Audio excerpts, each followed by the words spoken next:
राधे राधे मेरे प्यारे भाइयों बहनों माताओं माँ बंधुओं, संस्कार की बातें चैनल में आपका स्वागत है। बंधुओं, आज माघ मास की मौनी अमावस्या के दिन मैं आपके लिए लाई हूँ भगवान विष्णु की कथा। बंधुओं, मौनी अमावस्या के दिन भगवान विष्णु की कथा सुनने का बहुत अधिक महत्व है। बंधुओं, जो मनुष्य भी माघ मास की मौनी अमावस्या के दिन भगवान विष्णु की इस कथा को सुनते हैं, उनकी हर मनोकामना शीघ्र पूरी हो जाती है। बंधुओं, पूर्ण विश्वास सच्ची निष्ठा के साथ ही इस कथा को सुने, साथ ही मन को पूर्ण एकाग्र रखें जब आप इस कथा को सुने। बंधुओं, यदि आपने हमारे चैनल को अब तक सब्सक्राइब नहीं किया तो जरूर करें और बेल आइकन दबाना ना भूलें, ताकि आपको हमारी आने वाली सभी वीडियोस की जानकारी सबसे पहले हो सके। बंधुओं, वीडियो को पूरी सुनने के बाद कमेंट बॉक्स में जय विष्णु भगवान जरूर लिखें। बोलो विष्णु भगवान की जय हो। भीष्म जी ने पूछा, विप्रवर, मनुष्य को भी देवत्व, सुख, राज्य, धन, यश, विजय, भोग, आरोग्य, आयु, विद्या, लक्ष्मी, पुत्र, बंधु वर्ग एवं सब प्रकार के मंगल की प्राप्ति कैसे हो सकती है, यह बताने की कृपा करें। पुलस्त्य जी ने कहा, राजन, इस पृथ्वी पर ब्राह्मण सदा ही विद्या आदि गुणों से युक्त और श्री संपन्न होता है। तीनों लोकों और प्रत्येक युग में ब्राह्मण देवता नित्य पवित्र माने गए हैं। ब्राह्मण देवताओं का भी देवता है। संसार में उसके समान कोई दूसरा नहीं है। वह साक्षात धर्म की मूर्ति है और इस पृथ्वी पर सबको मोक्ष प्रदान करने वाला है। ब्राह्मण सब लोगों का गुरु, पूज्य और तीर्थ स्वरूप मनुष्य है। ब्रह्मा जी ने उसे सब देवताओं का आश्रय बताया है। पूर्व काल में नारद जी ने इसी विषय को ब्रह्मा जी से इस प्रकार पूछा था, ब्राह्मण किसकी पूजा करने पर भगवान लक्ष्मीपति प्रसन्न होते हैं? ब्रह्मा जी बोले, जिस पर ब्राह्मण प्रसन्न होते हैं उस पर भगवान विष्णु भी प्रसन्न हो जाते हैं। अतः ब्राह्मण की सेवा करने वाला मनुष्य पर ब्रह्म परमात्मा को प्राप्त होता है। ब्राह्मण के शरीर में सदा ही श्री विष्णु का निवास है, जो दान, मान और सेवा आदि के द्वारा प्रतिदिन ब्राह्मणों की पूजा करता है। उसके द्वारा मानो शास्त्रीय विधि के अनुसार उत्तम दक्षिणा से युक्त 100 यज्ञों का अनुष्ठान हो जाता है। जिसके घर पर आया हुआ विद्वान ब्राह्मण निराश नहीं लौटता, उसके संपूर्ण पापों का नाश हो जाता है। वह अक्षय स्वर्ग को प्राप्त होता है।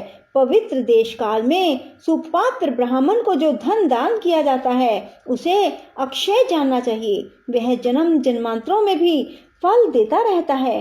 ब्राह्मणों की पूजा करने वाला मनुष्य कभी दरिद्र, दुखी और रोगी नहीं होता। जिस घर के आंगन में ब्राह्मणों की चरण धूलि पड़ने से पवित्र एवं शुद्ध होते रहते हैं, वे पुण्य क्षेत्र के समान हैं। उन्हें यज्ञ कर्म के लिए श्रेष्ठ माना गया है। पूर्व काल में ब्रह्मा जी के मुख से पहले ब्राह्मण का प्रादुर्भाव हुआ, फिर उसी मुख से जगत की सृष्टि और पालन के हेतुभूत वेद प्रकट हुए।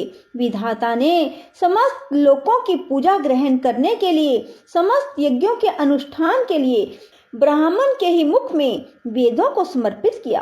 पितृयज्ञ, विवाह, अग्निहोत्र, शांति कर्म, सब प्रकार के मांगलिक कार्यों में ब्राह्मण सदा उत्तम माने गए हैं। ब्राह्मण के ही मुख से देवता हव्य का और पितर कव्य का उपभोग करते हैं। ब्राह्मण के बिना दान, होम और बलि सब निष्फल होते हैं। जहाँ ब्राह्मणों को भोजन नहीं दिया जाता, वहाँ असुर, प्रेत, दैत्य और राक्षस भोजन करते हैं। दान, होम आदि में ब्राह्मण को बुलाकर उन्हीं से सब कर्म कराना चाहिए। उत्तम देश काल में उत्तम पात्र को दिया हुआ दान लाख गुना अधिक फलदायक होता है। ब्राह्मण को देखकर श्रद्धा पूर्वक उसको प्रणाम करना चाहिए। उसके आशीर्वाद से मनुष्य की आयु बढ़ती है, वह चिरंजीवी होता है। ब्राह्मण को देखकर उसे प्रणाम न करने से, ब्राह्मण के साथ द्वेष रखने से, उसके प्रति अश्रद्धा करने से मनुष्यों की आयु क्षीण हो जाती है। उनके धन ऐश्वर्य का नाश होता है, परलोक में उनकी दुर्गति होती है। ब्राह्मण का पूजन करने से आयु, यश, विद्या और धन की वृद्धि होती है तथा मनुष्य श्रेष्ठ दशा को प्राप्त होता है। इसमें तनिक भी संदेह नहीं है। जिन घरों में ब्राह्मण के चरणोदक से कीच नहीं होती, जहाँ वेद और शास्त्रों की ध्वनि नहीं सुनाई देती, जो यज्ञ, तर्पण और ब्राह्मणों के आशीर्वाद से वंचित रहते हैं, वे शमशान के समान हैं। नारद जी ने पूछा, पिताजी, कौन ब्राह्मण अत्यंत पूजनीय है? ब्राह्मण और गुरु के लक्षण का यथावत वर्णन कीजिए। ब्रह्मा जी ने कहा, वत्स, श्रोत्रिय और सदाचारी ब्राह्मण की नित्य पूजा करनी चाहिए। जो उत्तम व्रत का पालन करने वाला और पापों से मुक्त है, वह मनुष्य तीर्थ स्वरूप है। उत्तम श्रोत्रिय कुल में उत्पन्न होकर भी जो वैदिक कर्मों का अनुष्ठान नहीं करता, वह पूजित नहीं होता। असत क्षेत्र मात्र कुल में जन्म लेकर भी जो वेद अनुकूल कर्म करता है, वह पूजा के योग्य है। जैसे महर्षि वेद व्यास और ऋष्य सिंह, विश्वामित्र यद्यपि क्षत्रिय कुल में उत्पन्न है, तथापि अपने सत्कर्मों के कारण वे समान हैं। इसलिए बेटा, तुम पृथ्वी के तीर्थ स्वरूप श्रोत्रिय और ब्राह्मण के लक्षणों को सुनो। इनके सुनने से सब पापों का नाश होता है। ब्राह्मण के बालक को जन्म से ब्राह्मण समझना चाहिए। संस्कारों से उसकी द्विज संज्ञा होती है।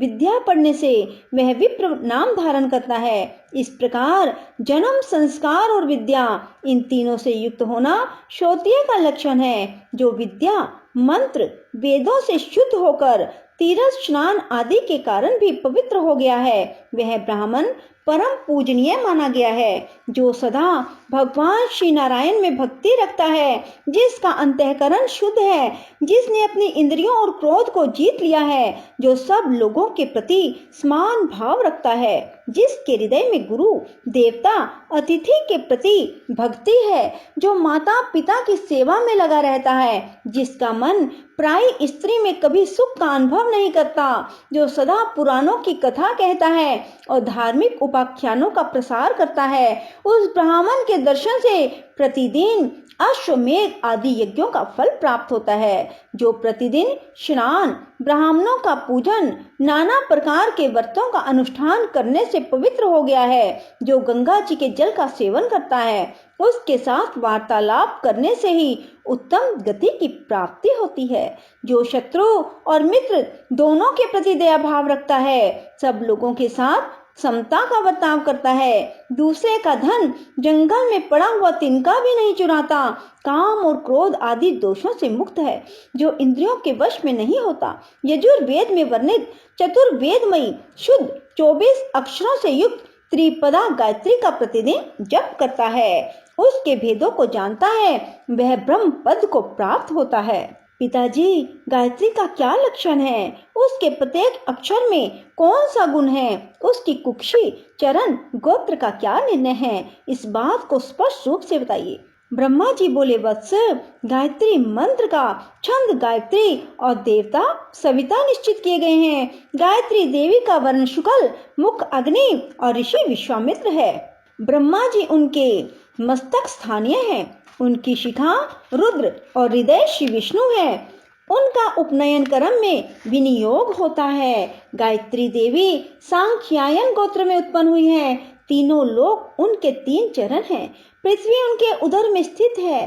पैर से लेकर मस्तक तक शरीर के 24 स्थानों में गायत्री के 24 अक्षरों का न्यास करके द्विज ब्रह्मलोक को प्राप्त होता है। प्रत्येक अक्षर के देवता का ज्ञान प्राप्त करने से विष्णु का सायुज्य मिलता है। अब मैं गायत्री का दूसरा निश्चित लक्षण बताता हूँ, वह 18 अक्षरों का यजुर मंत्र है। अग्नि शब्द से उसका आरंभ होता है, स्वाहा से हकार पर उसकी समाप्ति। जल में खड़ा होकर इस मंत्र का 100 बार जप करना चाहिए।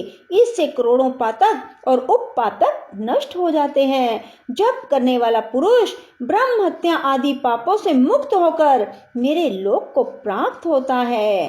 बोलो विष्णु भगवान की जय हो। राधे राधे, जय श्री कृष्णा। बंधुओं, यदि आपको हमारी वीडियो पसंद आए तो इसे लाइक करें और शेयर भी जरूर करें। धन्यवाद।